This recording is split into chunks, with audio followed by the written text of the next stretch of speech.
we're not responsible for fixing the problems of our world, but we are responsible to say yes to the invitations of God to do them. Welcome to today's episode of the All Nations podcast. I am your guest host today.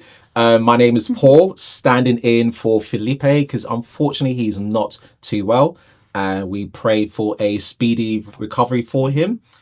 So today I have a special guest with me. She is just a wow person. You look at her bio and you're like, whoa, that's a lot. You have run your own business, a design business. I definitely don't have design skills. Set up numerous things in terms of support for families and training, and the list goes on and on. So with a massive, massive warm welcome from us, we'd like to say welcome to Clare Mulrooney. Yeah. And you got my name right, which is always good, right? Like, love it. Oh, so I had a look at your background, and your background is just so, like I said, just so amazing. Just filled with so much detail of your heart and passion, and I guess that's where I want to start. So, how did you fall into your role, and how did you come about having this passion for people? Because it's very clear that you love people. I do love people. People are great. So I had the absolute joy of being born into a family that loves Jesus, which I count a real privilege. And I know that's not everybody's story. But from a really young age, we were just exposed to all kinds of different things in ministry and church. And I think probably one distinctive in terms of developing this heart around, particularly around compassion and justice and missions, was being in a family that my parents were house parents for a Christian drug rehabilitation centre. Oh, wow. And part of that was that we would drug addicts in this rehabilitation process would live in our home with us. So we would have kind of up to 3 to 5 addicts living in our home. So I was kind of in my teenage years at this point. And the ethos in that was that that being in a family was really, really important part of rehabilitation. Yeah.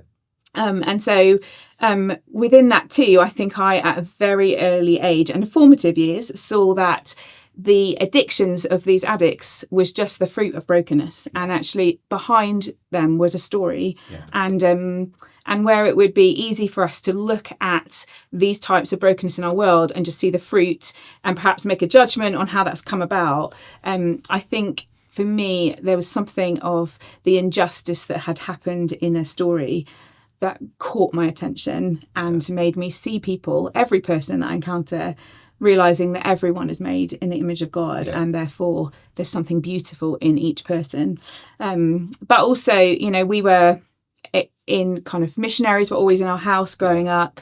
So I just had like a real love for the world from a really young age. And actually, even in my own story, like my mum passed away when I was 5 from cancer. And so there was a wrestle with like the injustice. Why does bad things happen to good people? Yeah. Like that was all kind of brewing in my head as a teenager and a child. And I think it was just really formative. So what were the things that then led for you to go more towards the missional side of things rather than working, for example, in the poverty justice kind of like industry? Yeah. Good question. So I was in school, and, classic English school where the pressure's on. You got to go to university. You must know what you're going to do for the rest of your life at 16 years old. And there was just something inside that just wasn't resonating with the process that I was in. I was walking through the motions of applying for university and all of that stuff. But I knew there was something in me that wanted to leave England, to explore the nations, and to explore missions. And so I actually originally thought, I'll just give a year. this is how I'll convince everybody around me. I'll just go on a year out and see what happens. And then I'll come back and do what I'm supposed to do, which is go to university. And so I went to Central and South America on a year program. And what I thought was going to be a year ended up essentially being a life time that was dedicated to missions. I experienced a lot in that year and beyond, and spent more time in the nations. But just really heard the call of God on my life to continue to pursue his heart for the world. So Awesome. So tell us a little bit about your time in Central and Southern America. You know some inside stories. I know a little something. Yeah, I love it. Yeah, so I went on a discipleship training school. So had some really in-depth teaching, which was foundational to kind of understanding the context that I was in and understanding what it means to love Jesus and what it means to live a life for him and in his story. But on part of that time, we actually went to the Amazon jungle. Okay. And we were trekking. We took a plane in and we went to a part of the jungle where you land on a kind of strip, in the depth of the jungle. And we were spending time trekking out to tribes that never heard the name of Jesus before. Yes, I had a little bit of an adventurous time when I got super sick in the Amazon jungle. And it turned out that I'd actually got appendicitis. Wow. So I have the badge of honour of having my appendix removed in an Amazonian jungle location. Wow. And I'm here to live. I'm here to tell the story. So yeah, but it was actually like a super formational moment for me. Because I couldn't call my parents.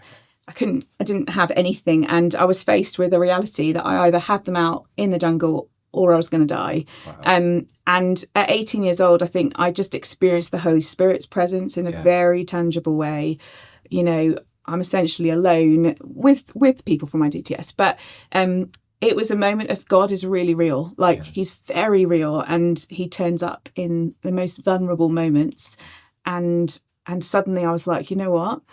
He's worth it. He's worth it. He's worth it, whether you're in the middle of a jungle or you're in the comforts of, your home or wherever you are. There's something about his realness that cannot be denied. Yeah. And I'm all in for him. And so it was a formational moment, even though it was a crazy one too. But yeah. Great. So you said there was something about a realness of God, and you really hear it, experiencing him that during that time. Could you give us an example of how you experienced him during that time in jungle? Yeah, I mean, I think it's so hard to put it into words. Like people often ask me this question. I sometimes feel like the way I think I would say it is that there was a piece that should not have been there, right? I'm 18 and a half years old in the middle of the Amazon, unable to talk to my family, looking at having a major surgery, which, and essentially facing the option of dying in its place. And yet I wasn't freaking out. And there was just this deep peace that existed, and a sense of it's going to be okay. And it's okay, even if I do die, it will be okay. Which sounds crazy for even me to say that out now. But I think ultimately it was God's presence showing up in peace. And it felt a little bit like an outer world experience where I was like, am I really present in this body right now? Because I should be doing this, but instead I'm doing this. And it's, I think it was a deep peace that I'm walking through these unexplained circumstances. And this is crazy, but actually, God is real. He doesn't just say he's with us. He really is with us. Yes. And he was teaching me something deep, I think, in that season about trusting him, which then played out in trusting him not to go to university like as my peers were at that moment, to say sign up to a lifetime of raising money to be in missions and all the things. But I think it made God, his goodness real, his peace was real, and those have become foundational things that I've now lived the rest of these years in, knowing that he's fully trustworthy. Amen. Yeah.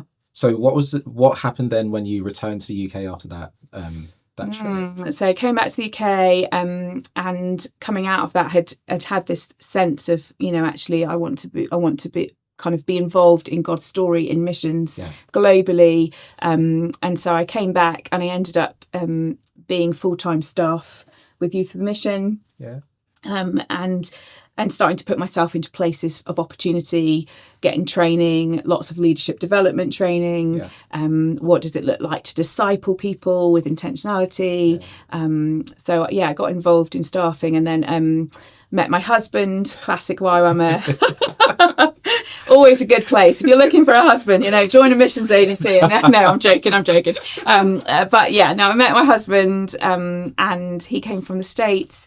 We got married and we actually moved to pioneer a new YWAM location in the north of England, in York, with a real focus on what it means to mobilise people in pioneering settings. So we developed this kind of training curriculum that we went on our own. There was another couple involved and we all did it together. They actually took the lead and we joined their team. And so we were looking at young people who had incredible vision to reach people. But there was this gap between the vision and where they were at now. And we were looking at how do we equip these people to be able to go and to go well and to have worked out a strategy and the steps from going from where they are to what they see was possible. Okay. So I was in York for a season and then, this is a long story. And then we ended up going back to the States, really on the word of the Lord, where my husband is from. Yeah. So I'm glad you went to mention that you went to the States. And so when you moved to the States, I know the story of what happened, but could you share a little bit about what happened during your time in the States and what you're doing and how the Lord used you to impact so many people around you? Yeah. I think it's probably good to say actually first, and like when we were living in York, we were like in what was considered, full-time vocational Christian ministry, missions, and we loved it. And actually the move to the States was an interruption of God in some ways. Okay. Like it was a real, like he spoke to us and we were like, but we love it here. Yeah. We love being in our church. We love what we're doing. We're doing your stuff. Like this is, in the kind of sense of professional ministry, like this was the peak. But we felt the Lord speak to us about moving back to the US, which made no sense really in many practical ways. 4 kids in tow, going to no jobs at the other side, but we just knew the Lord had spoken to us. So we moved and we were stepping out of full-time ministry, which made no sense to us at the time. But I think there was this journey of us understanding whether you are in that kind of full-time Christian ministry or not, it's all mission and it's all part of God's story. It's all part of him using what's in your hands to serve him because no bit is more important. We're all just saying yes to where God's leading us in the moment. And so we moved back to the States and my husband started a business. I started an interior design kind of side hustle business whilst being a mum to young children, but did get stuck in with our Vineyard Church in ministry, part of leading women's ministry. But one of the things I felt quite strongly, I felt the Lord speak to me about kind of compassion and justice ministry in our area, and was part of kind of mobilizing our church to rethink what that looked like. But one of the things there was that we lived in a state where essentially I became aware of a problem which just was happening, in our community, which is that when families became homeless, there wasn't provision in hostels for a whole family to stay together in a hostel setting. Wow. And I was like, this is fundamentally not in line with how God views the family or how he would want families to be operating. So, a teenage son being separated from his single mum in a hostel made me angry in my stomach, I think. And so I just started to explore what would it look like. We are local church. Local church is there to love our community and to bring solutions, biblical solutions to the problems of our world, because that's what God's story is, right? So, so I just started to explore what that looked like and basically started a new area of something called Family Promise. Okay. And we gathered 13 churches in our area and we would rotate from church to church, and the church would change the church building into essentially a home from home. So we would bring in all these beds for a week and we'd set up tables and it would be our church and then it would go to another church, and every 13th week it would come back to us. And for the week, families got to come and be in our church building we would have family style dinners. So the church would cook dinners, but they'd come. It wasn't just cook and drop. It was come sit with these families, eat dinner around a table, family style, like demonstrate what good family looks like, help with homework, play games, like support. And then they, the kids would go off to school in the day, and the parents would be going to another centre to work on CVs and all the things that they needed to help them move back into a place of being dependent. But it was just such a joy. So it took about 80, 100 volunteers in our church to kind of, make that happen. But everybody got to play a part. It didn't matter whether you were a child or someone who was tired or a mum or, whoever you were, you could be a part of that. And it was just really beautiful to see how being in family and having a secure place to live just empowers people to make all the other choices really, really well.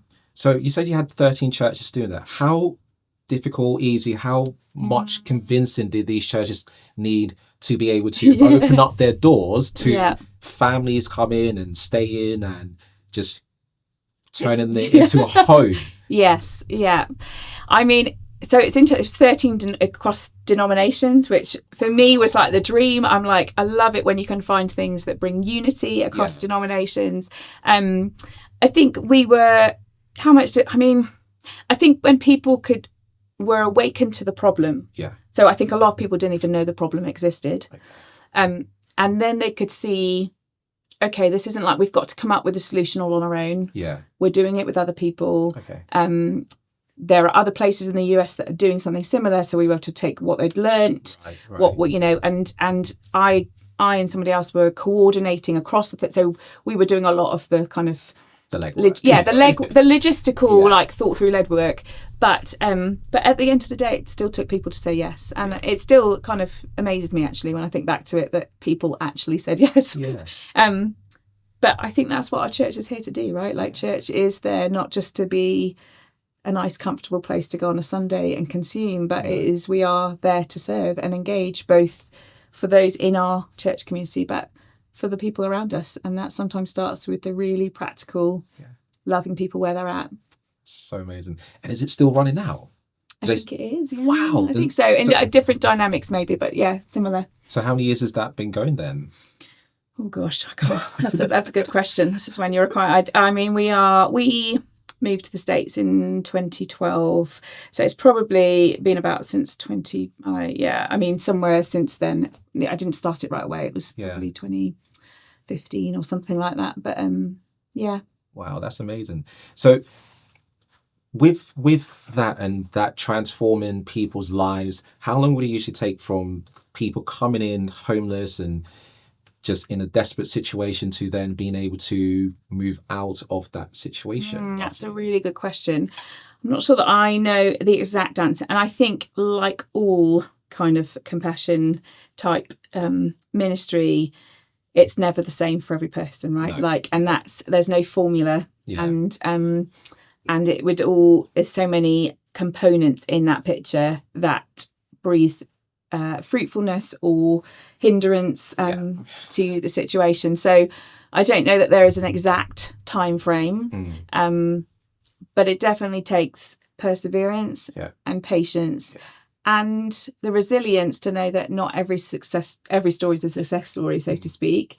But that doesn't mean that you don't try and you don't love people where they're at, even if you can't see the outcome. And I'm a big believer that our responsibility is never, right? Like, we're not responsible for saving people. We're responsible to introduce people to Jesus. Yes. We're not responsible for fixing the problems of our world, but we are responsible to say yes to the invitations of God to do the little thing that he's asking us to do in front of us. And we don't need to worry about the outcome necessarily. Yes, we want to be aware of goals and all of those good things, but actually, I think we sometimes trip ourselves up before we've even started, when we want to know it's going to be a success, when actually maybe the success is that we just said yes to God's invitation. Yeah. So you said something there, just we trip ourselves up before we've even started. And that just made me think, okay, so with your in interior design, was it? Yeah.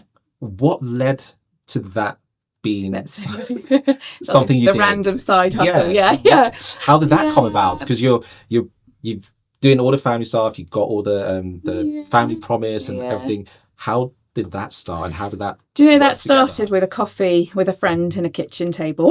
That's how that started. As all good businesses start. All things start, yeah. No, I just made this really lovely friend, and we just essentially, I think I'd already had this. There's a part of me that's always loved the creative, and that expression. And I think I was a young mum in the throes of like, you know, there's a mundaneness to motherhood of just feeding children and changing nappies and doing, you know, all of the ordinary parenting, and it's a joy. And I look back and I think, wow, that was beautiful. But in the moment, sometimes it's just really mundane. And I think there was something in me that wanted to breathe life to a part of my soul. And I met this friend, and she was similar. And then we had no like grand plan dream here. Like we just were like, we heard about this market that was coming up, and we were like, well, we could just, you know, maybe have a go at doing a few bits. We were refinishing furniture and doing things. So we did a few things. We thought we'd just try it. Yeah. And we went to this market, and I'll never forget it. Like our first customer came, and they dropped an astronomical amount of money on purchasing. And we were like, we looked at each other and we thought, this could be like, we could be onto something here. So we just pursued it, and we just had a go. And, you know, it was very relational. I think we wanted it to be about more than just like making money. So we set it up to give a certain amount of profits away to different things that were going on in our community. And we also we were like, this is an opportunity to network with people in our community and to speak life into people's lives as we are kind of interacting through business. Yeah. I think at both of our hearts at the deeper level was, it's a business and it's fun, and we get to be in these places that we never thought we were going to be in, and we're meeting shop owners and putting our things in their shops. But actually at the core was like this desire to just be around people that didn't know Jesus and have the opportunity to speak words of life into people's lives. And amazing conversations happen when you're networking over whether they'd like a piece of furniture or not. So, Great. So, I read about the meals, because you had another piece of our again, like I said, you've just done so many things. So you started this cooking for people. So the same friend, actually, she's a beautiful friend, I was doing the business stuff with, she lived in a town where there was a lot of migrants, and Thanksgiving, which is this week, believe it or not, in the US, is huge. Obviously, people gather, make this huge meal, and it's a beautiful celebration. But as a Brit coming into that, there was something about Thanksgiving every year that I found it really hard, as did she, that we would go to these big family gatherings and there'd be this overabundance of food and celebration, and we would be driving past homes and watching people experiencing poverty that would just never have access to that. And so we just we met one of her neighbours, and we just thought, you know what, we could both go in, and as we're preparing these meals to go with our families to the extended family, we could double up on some things. And if we create a Thanksgiving meal and we dropped it off to them, like maybe that would be a blessing. Yeah. So we did that, and I'll never forget, we walked into this family's home and they literally had nothing. Like, no beds, no chairs, no tables, nothing. It was just an empty flat, and it was a dad and 3 boys, and it broke my heart. I just thought, this is crazy. They are in my children's school, they're in my town, and you'd never know by the exterior that this was the reality inside. And so that meal sparked us looking at how we could help them get set up with other things. And then the next year we reached out to a charity that was in the town and said, do you know any other families? And so we got a couple of other people signed up, and then before we knew it was growing, and then in, like, I think it was the 3rd year, our church, we put it out to church and multiple people signed up, and before we knew it, we had loads of families all cooking for another family before they went to their Thanksgiving dinner. And I think, you know, as you said, there's lots of things that have happened, but I think at the core of all these things, it's not because I'm amazing or anyone else is amazing. It's just about seeing the places that you're in and saying, what can I do? How can I be part of a solution? What are you asking me, Jesus, to do? Like cooking a meal. I cook a meal every day for my family, right? Like, and it's just the spark thing that expresses something of who Jesus is. He always saw the one. Yeah. He always went out of the way for the one. And it's not very costly for me to cook double the Thanksgiving meal. And it's not very costly for me to even open my eyes and see the family with need on my street and literally drop them a meal off.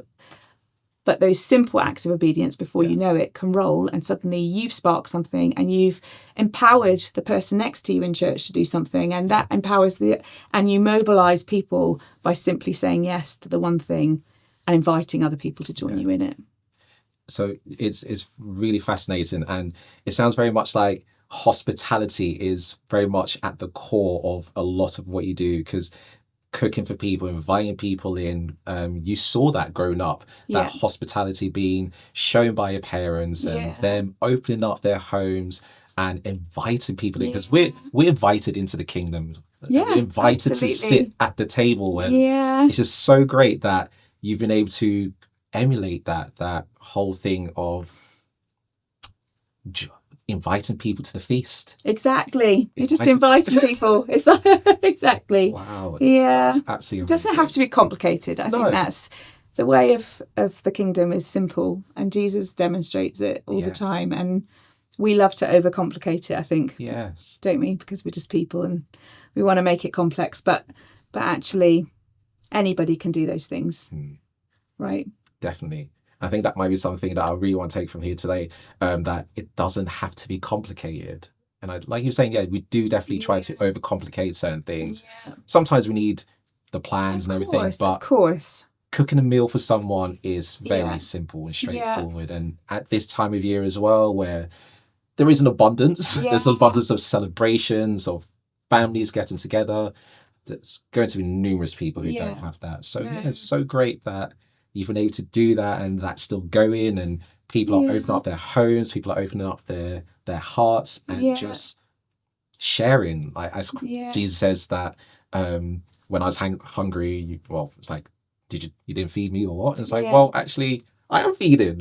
Thank you for putting that out there. So, absolutely. And I think too, like you think about, I think people often stumble. They look at, a problem, or they think about, will my town ever be a town that's not, X, Y, or Z, or will this group ever, will the teenagers of this age ever, whatever it is. And I think, community transformation, it starts with, there's so much about family that is key. So how do we invite people into that concept of family? What does it look like for that to be sustainable for the long haul? But it starts with really simple steps. You don't transform a community by having all of the steps of a strategy. You start with simply saying yes to one thing, and then each person says yes, and before you know it, you've got transformation occurring across a whole area or people group or So after spending some time in the States, what brought you back to the UK? Well, I think, we thought we'd be in the States forever. I don't think we ever really thought we would be back in the UK. I don't think we thought that we would be ever back into kind of full-time missions in the same way.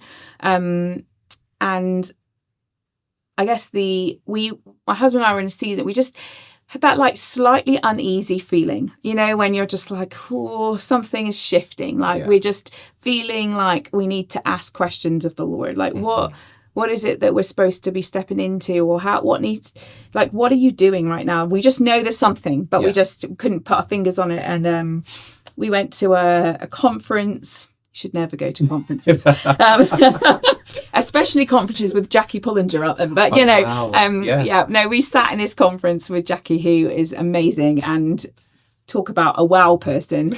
She would never describe herself like that, but we just sat there, and the Lord it was like we'd given him space to say, you're welcome to speak to us again. Like we're not satisfied to just keep doing the same thing and not be open to your interruption. And it might be that you say, just stay here and do this, or it might be that you say, this is changing. But we committed at the beginning of our marriage to always be people that would be willing to open our hearts to where he might lead us or what he might have us to step into. And I think we sensed we were being slightly drawn to the just kind of keep running the American dream, and he was saying, but hello.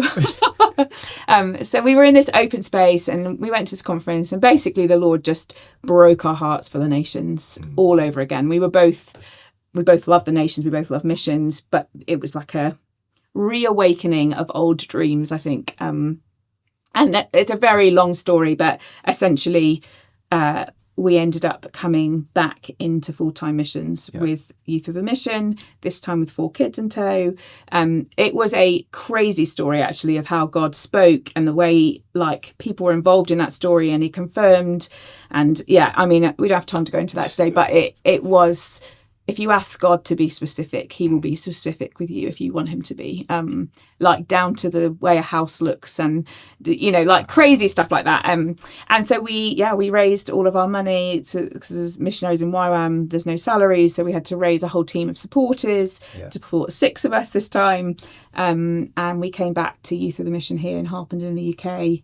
And my husband, his kind of realm is in facilities and project management, and so he came back here to oversee the site at YWAM Harpenden. And you know, I think that's an amazing story in of itself, right? Like, here's a guy he's not a preacher, he's not a teacher, he's not, you know, your kind of traditional missionary. He's a guy with tools in his hands, but has a desire to love the nations. And so for him it was about coming and looking after that site, because in empowering that site to operate well, he was empowering the training of missionaries who are going to the nations. And so every part of that is missions, right? And he's just giving God his ability to use hammers and saws and facility management to do that. So we came back, he did that, and then I ended up overseeing kind of the University of the Nations training at YWAM Harpenden, so the staff and all the modules and the curriculum that we were running as part of that, which was ultimately to see people go to the nations to reach the lost. So awesome. So that's a lot of what's happened. So what are you up to now? What is keeping you, not keeping you up, but what's keeping you busy? It's keeping me busy. Yeah, no, hopefully nothing's keeping me up. No, but every leader in the world would tell you about the thing that's keeping them awake at night. There are some things that keep me awake, but I try really hard to give them back to Jesus. I currently get the absolute joy of being the compassion, justice and missions pastor at Verso Vineyard in St Albans. So a church that is part of the Vineyard movement across the UK, and we're a multi-site church. We're quite a big one for the UK, actually. So we've got somewhere in the region of 12 to 1,500 people part of our church family on a Sunday. And so I mean, I'd never heard of a compassion, justice and missions pastor until I got this job. But what joy, like, so funny when I think about all the twists and turns. Like, it's felt like a squirrely journey, if I'm honest. Like, it was not a ABC, this is how it rolls. It was a following God is not a straight line, right? Because he cares about our heart, and that he cares about who we're becoming as much as what we're doing. And actually, so when I think back over the last kind of 20, 25 years and the journey that he's had us on, there's not one strand that's wasted, and every part of the things that we've done so far feed into this current moment. And I'm sure that will continue, you know, whatever comes in the future. But I think it's just a reminder really that every bit is worth it. He's the mastermind artist of our lives, right? If we let him be. So I get to basically oversee. We've got a compassion and justice kind of arm of our church. So we've got stuff going on Monday to Friday, which is about serving people in our local community that are experiencing poverty and injustice and helping them to walk out in a different way. So that looks like mentoring programs, and we've got a social supermarket and various different kind of things that go on in the week. So I get the privilege of just overseeing the team that does that. But then as a church, we felt this invitation. So I've only been in this role about 7 months, but about this time last year, the church really felt like the Lord challenging them as a local church to reimagine what missions looks like and how to re-engage more intentionally in missions, both locally and globally, which is why they I'm the first missions pastor at Verso Vineyard, and I've had the privilege to really just spend time hearing the Lord and hearing what his strategy for missions is moving forward for us as a church. Awesome. So you said it's a multi-site church. Yep. And this vision is quite new. Yeah. So is it that each site is getting involved in it, or each site does something different as well? It's a good question. This is a good question to ask. If you've got the answer, no, I'm just joking.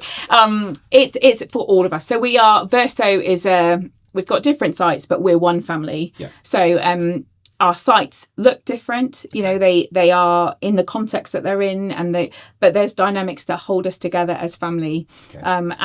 And missions, our mission strategy definitely incorporates us all. Okay. Everybody gets a part to play if they want to be. And it's a challenge in a large church. You know, what missions often has looked like in a local church can't look like that in a church that is big like this, where people are coming from quite a wide area of different places. But it's the idea is to have a strategy that would help mobilize people wherever they're kind of joining in. Okay. Wow. Yeah. So what's the next phase? What's in the future for the church, for the vision? What's on the horizon? Yeah. Oh, now you're gonna. I get passionate about this bit. No, I think we have a vision ultimately that the Great Commission would be fulfilled. Like, I think we are in a season where we recognise that actually in the UK, we've had a season where we've actually been receiving missionaries, right? And we were once in history a sending nation. Yeah. We have been in a season where it feels like it's all kind of, we've had to receive again. And I believe there's a generation rising that is ready to go. Amen. But actually a church that is ready to go. And go doesn't just mean actually physically going to a nation, but stepping into that story that is God's story, because that was designed for all of us. And so, as a church, we just want to engage in that. And honestly, I don't quite know what it's all going to look like. Yeah. But we've, just in the kind of listing process, have felt really drawn to that scripture in Acts 1:8, that when you're filled with the Holy Spirit, you'll receive the power to go to Jerusalem, Judea, Samaria, and to the ends of the earth. And so we've kind of created this framework for mission for us as a church to both engage locally, to engage in that kind of near sphere. So for us, that looks like, what does it look like for us to engage with other vineyards in other nations, to serve and to empower and to learn and grow from them, but also to the ends of the earth, and to recognise that it is our responsibility to remember the unreached, the people that don't have the Bible in their own language. To what is our responsibility in that? What can we do to reach that part of the world? We've built some partnerships around that. We're going to be going. We're going to have a sending culture of sending people out, both short term to love and serve those that are there long term, but also to be a church that prays and to be a church that's generous in its giving. But I think also we are a big church and we have a lot of resource in terms of, our buildings and things like that. So just looking at how we can become a place of empowering and equipping the local church across the UK, being a hub for mission in lots of different dynamics. So there's a lot of dreams in this girl's heart for what that might look like. I'm going one step at a time. That's great. But So you mentioned that there are partnerships involved. So I'm guessing there's training partnerships as well. And what does that look like? Yeah, so it's really lovely to be here, All Nations today, and be discovering what is going on here, which you definitely should come and explore All Nations for sure. And I was not told to say that. I mean that in all seriousness. So we will be looking at so Vineyard itself has a theological college. So we've got some kind of theological training that we can put into that. But we will be developing kind of training as well. And so that comes in, and actually for local churches to get to know training options like All Nations, like other ones. And, I see my role as a pastor of when people come, because there are going to be people that are coming who say, I really feel like I'm supposed to actually go. Like, it's my job to know what's on the table so that I can help pastor and steward them in the right directions where they can get the equipping that they need according to the context that they're going, and to look at, the field needs and then work backwards and go, this is what you need to do that really well. There will be definitely good relationship across the board. Great stuff.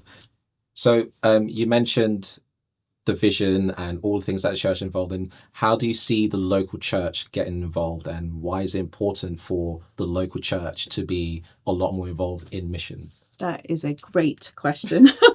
And I think I think often local church and people, that's who local church is, right? So I think often people have put missions into a box, and missions is seen as that slightly crazy couple that heard God speak to them to move to Timbuktu, and a church will cheer them on because, whoa, I'm glad someone's willing to do that, and send them out, and we'll pray for them tokenly and all that good stuff. And there's nothing wrong with that. I'm joking, but there's nothing wrong with that.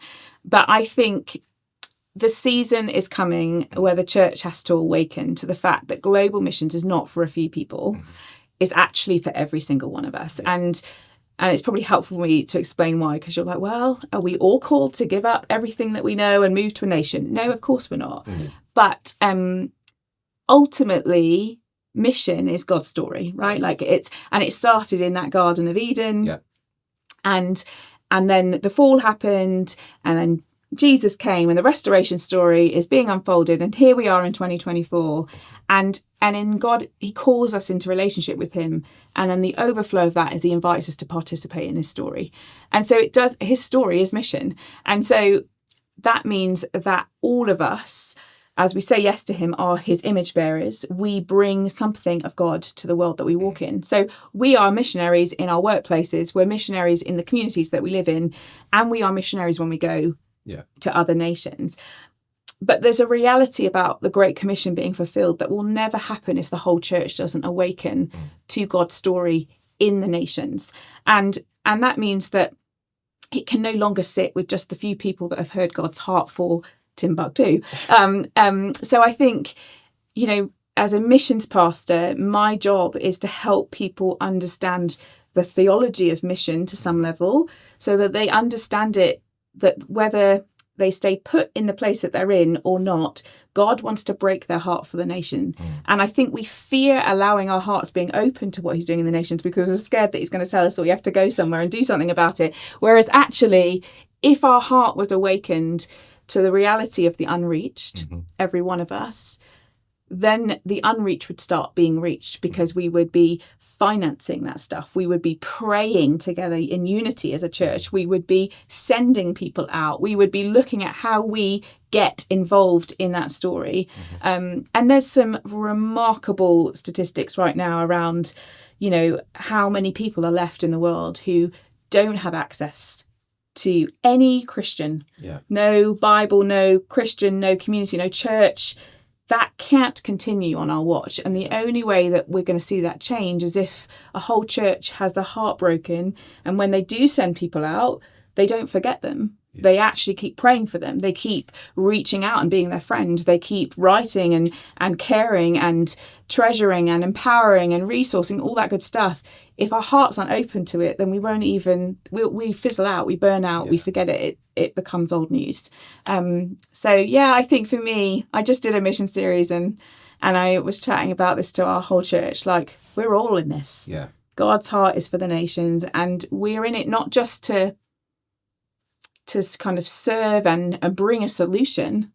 We're in it because every tribe, every people group on this earth they are image bearers of God, and we miss something of who God is when we don't engage in the nations. And there's something beautiful that there's a reason he asked us to go to all the nations, because we become like him. We're disciples of him. as we engage in those nations. So yeah, I think that's a bit of a round Yeah. conversation, but I'm a passionate that the whole church would awaken to the reality, and we're all the Great Commission is for all of us.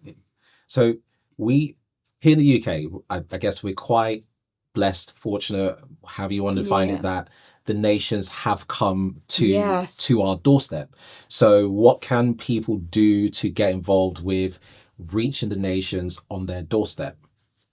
Yeah, I think, that's right. We're so blessed. We don't even have to go anywhere. It's so true.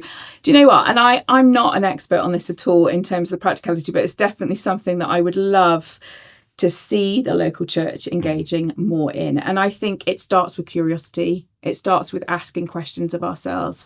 It starts with recognizing that every person is made in God's image. So there's something about that neighbour that looks different to you, comes from a different culture from you, that we need to learn of. And I think instead of approaching the nations on our doorstep, all nations that we go to with a sense of we're coming to give you this great gift, which we are in Jesus, start with curiosity. Why don't you invite that neighbour over that looks different and have a meal together?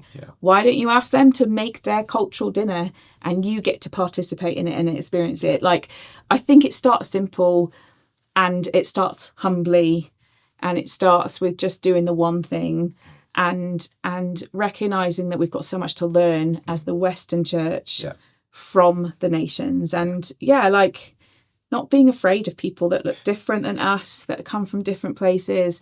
But I think my posture, as I said, I still have so much to learn. I don't have you do this and you do that, but I just feel like there's something about just being curious and about being willing and start in hospitality, as we said at the beginning, is God's greatest gift for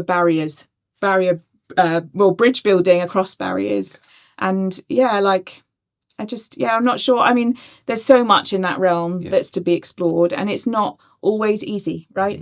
It's complex sometimes to know how to go about that. But I think simplicity would help us a lot if we just stopped fearing the complexity and we just started with a simple invitation of asking our neighbour to be a friend. So on that note, if someone was interested in mission, what advice would you give them? No. Do you know what? I think the first thing would be just pursue relationship with Jesus. As don't ever stop that pure pursuit of who Jesus is for who he is. Not because you're trying to figure out where he wants you to go, not because you want him to tell you the answer or fix something. But I know in our journey at different stages, I've got so lost in wanting to hear what the call of God is for this moment that I've lost sight that my first and only calling is to Jesus and to love him with my whole heart. And so in seasons when we've been discerning what we should do, I felt this sharpening of him to say, just come see me face to face. Don't give up just being this. This is just us, because he wants my heart first and foremost. And then I think, you can trust him that he will show you what you're supposed to do, where he's commissioning you to go, what he's commissioning you to do. He calls you to himself and he commissions you out of that place. And we so often run after the commissioned work that he wants us to do, and we forget that he called us to himself first. And I think, that will be the trusted place to hear his voice, to read his word, read the word passionately, don't just watch Instagram stories and all that good stuff. They're great, but just pursue Jesus and love him, read the word and trust him. And then, have a go, try stuff. Honestly, my whole life has just been about trying things. And I've discovered who I am, what I'm good at, what I'm not good at, and being okay with the things that I'm not good at, and just giving God back what's already in your hands. And being that simple yes to Jesus, I think, is the key. So, I think that's love him well and trust him with the rest. Thank you so much. This has been such a wonderful time. I've really enjoyed listening to your story and just listening to the conversation. And it's not complicated. And give it to Jesus. Just invite Jesus and keep him at the center. So unfortunately, we have to come to an end. No. But again, it's just been such a wonderful, wonderful time. So thank you all so much for tuning in and just listening to Claire's amazing story. And I hope this inspires you to step out and just invite people. So thank you very much, and we'll see you again very soon.